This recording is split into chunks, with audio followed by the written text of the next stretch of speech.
Hello class 10th, hope you all are good. Students, today in this video I am going to start a new chapter in biology, that is your transpiration. As you have read about transpiration in previous classes, that a lot of water is lost from the aerial parts of the plant by the process called transpiration. So we will discuss about the term transpiration, experiments to demonstrate the process of transpiration, and the mechanism of stomatal opening, and types of transpiration and different factors which affects the transpiration. Let's start the chapter. Now the topics which we will cover in this video, they are what is transpiration, and second is your types of transpiration. As we all know that there are three types of transpiration. First is the stomatal transpiration, cuticular transpiration, and lenticular transpiration.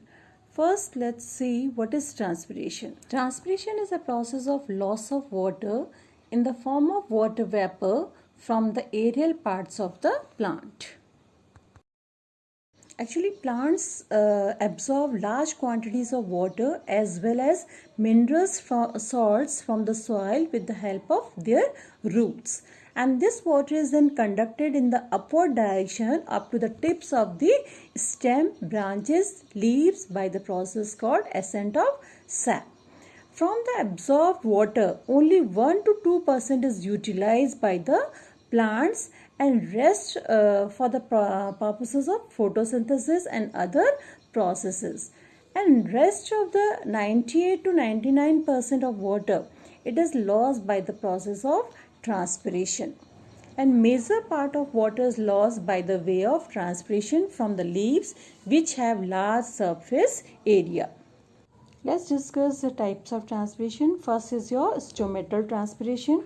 It is a type of transpiration that occurs through the stomata present in the leaves, and 90 to 95% of the water is lost by this process, that is by stomatal transpiration. Now the question is, what is stomata? Actually, stomata, these are the minute pores found in the epidermal layer of leaves and green stem. Each stoma are microscopic pores which are surrounded by two specialized kidney-shaped or dumbbell-shaped guard cells. These guard cells, they help in opening and closing of stomata. Stomatas are chiefly concerned with gases exchange during photosynthesis, respiration, and water loss through transpiration. Actually, transpiration is an inevitable process through open stomata. Now try to understand the mechanism of stomatal transpiration. Actually, water is absorbed by the roots of a plant and it moves upward through the xylem vessels of roots, stem, and reaches up to the leaves. In the leaves are present a large number of spongy mesophyll cells. They are exposed to numerous intracellular spaces present between them, and the turgidity of the mesophyll cells is maintained by osmotic diffusion of water from the xylem vessels of the leaves. The water from these cells keep on evaporating through their exposed cell walls. The air inside the intercellular spaces gets saturated. As a result, water vapors from the substomatal spaces move to outside through open stomata, and the entire movement of water vapors from the surface of mesophyll cells into the outside atmosphere is a result of diffusion.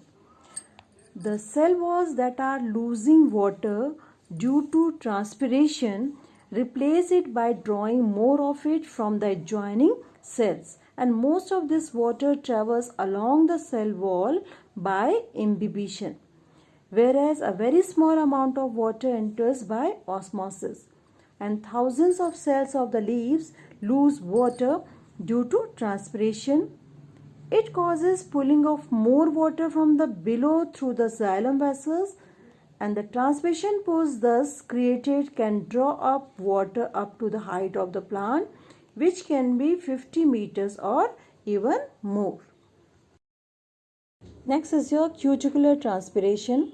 This type of transpiration occurs in the cuticle present on the surface of leaf and stem of plant. Cuticle, actually it is a thick waxy layer on the surface of leaf and stem, and this layer prevent water loss. This waxy layer is present on the epidermal layer of the leaves, and it constitutes up to 10% of the total water loss from the plants through transpiration. Next is your lenticular transpiration. Water loss through the lenticels in woody stem and fruits is called lenticular transpiration. It constitutes about 1 to 2% of the total water loss through transpiration. And lenticels, these are the tiny pores or small pores present on the bark of the old woody plant. Lenticels never close, they remain open all the times. Now next is your factors affecting transpiration. Rate of transpiration is affected both by internal as well as external factors.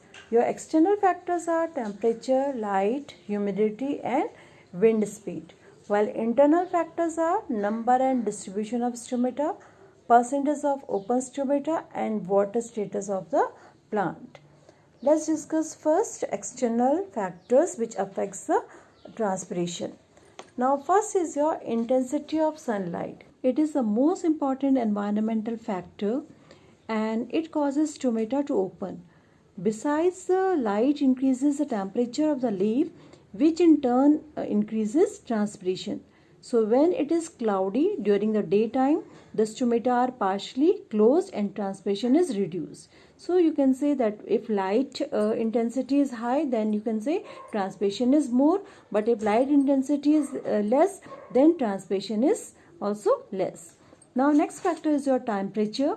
An increase in temperature brings about a decrease in the relative humidity of the air, and it increases the rate of transpiration. When the leaves are exposed to winds of moderate velocity, the water vapors will not be allowed to accumulate in the vicinity of the leaves, and it will lead to increase the rate of transpiration.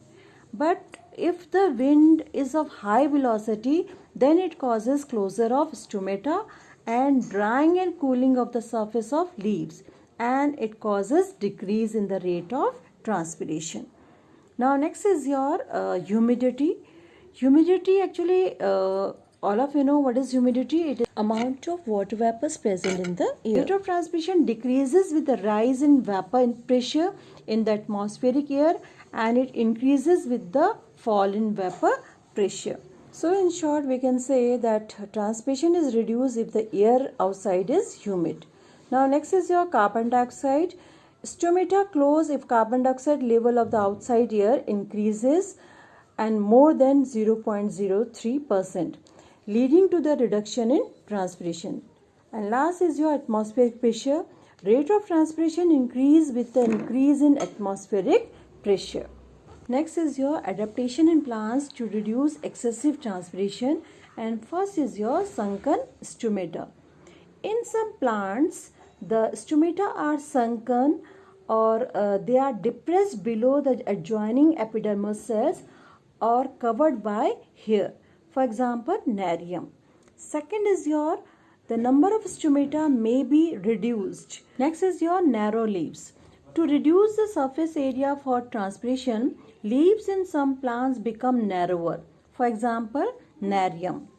Next is your reduced exposed surfaces. In some cases, leaves may be get wavy or rolled or folded to reduce exposure surface. Next is your loss of leaves. In some plants, leaves may be dropped or may be absent, as in most cactus plants. And the last adaptation is thick cuticle. The leaves may be covered by very thick cuticle. For example, your banyan tree and most evergreen trees. Let's discuss some experiments related to transpiration. First experiment is here to demonstrate the process of transpiration. Now for this experiment, what you will do, you just take a potted plant which is well watered, and cover the external surface of the pot and its soil with oil cloth or with plastic bag, right? Then place this potted plant on the glass slab and invert a dry bell jar over it. Then seal the edges of the bell jar with the help of Vaseline. Why? So that it will prevent the entry of outside air to the bell jar. Then you leave the apparatus undisturbed for some time. After some time, what you will observe that the tiny drops of water are seen on the inner surface of this bell jar, right?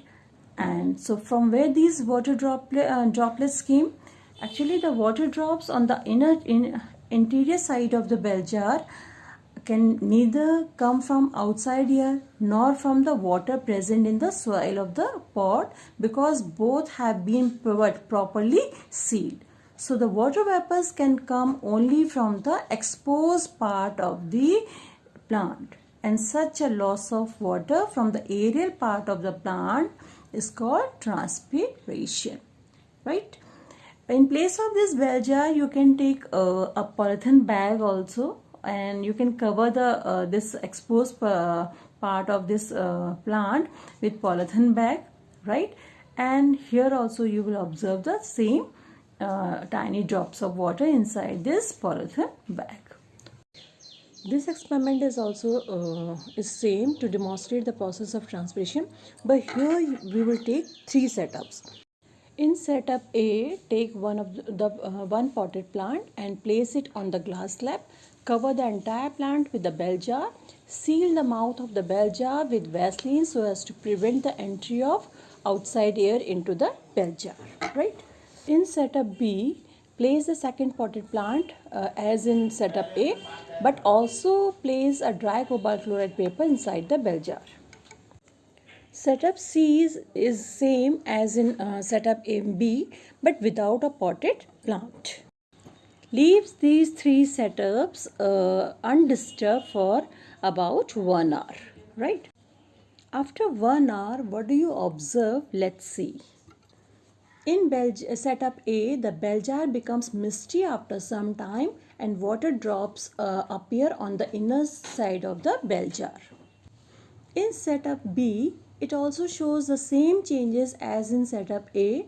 In this setup, the initially blue colored cobalt chloride paper also turns pink. What is the initial color of cobalt chloride paper? Actually, the color of cobalt chloride paper is blue. But when it comes in contact with water, it turns pink. Now, in setup C, no water drops appear on the interior of this bell jar, and there is no change in the color of the cobalt chloride paper. So it proves that water vapors are lost by the aerial parts of the plant only by the process called transpiration. Now, what is the difference between transpiration and evaporation? Transpiration is a loss of water from the surface of the cells, living cells, while evaporation is a loss of water from the free surface of water, right? And transpiration is a physiological process, while evaporation is purely a physical process. And transpiration involves living tissues, while evaporation involves non-living matter. And transpiration is controlled by such processes as osmotic potential and water potentials, while evaporation is not controlled by any such processes. And transpiration is comparatively a slow process, while evaporation is a faster process. Okay, thank you, children.